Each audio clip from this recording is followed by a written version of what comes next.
মুহূর্তে এই মুহূর্তের তাজা খবর হলো বিসিবি বস ফারুক কাকাকে ক্রীড়া মন্ত্রণালয় অকাত করে দিয়েছে, মানে অপসারণ করে দিয়েছে। এখন সবচেয়ে বড় কথা হলো বাংলাদেশ ক্রিকেট টিম যে কোনো সময় আইসিসির নিষেধাজ্ঞায় পড়তে পারে, কারণ কোনো সরকারি দল যদি ক্রিকেট বোর্ডের উপর প্রভাব খাটায়, আজকে সারাদিন যেই নিউজগুলো দেখলাম যে তাই সেই কারণে বাংলাদেশ ক্রিকেট দল কিন্তু ব্যান হওয়ার সম্ভাবনায় আছে।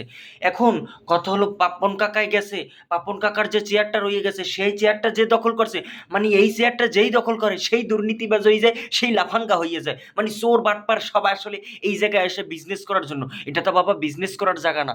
বাংলাদেশ ক্রিকেট টিম এই যে পাপন কাকায় যাওয়ার পরে যে হারা শুরু করলো, ওমান, আবুধাবি, হংকং, ইউক্রেনের সাথে হারা শুরু করলো, সেই হারতেই আছে হারতেই আছে।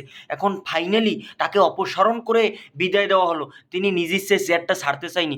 এখন আমার কথা হলো, মানে বাংলাদেশ টিম কি আসলে নিষেধাজ্ঞায় পড়বে? আর নিষেধাজ্ঞায় যদি পড়ে তাহলে তো মানে এর চাইতে লজ্জা আর দুনিয়ায় কিছু হতে পারে না।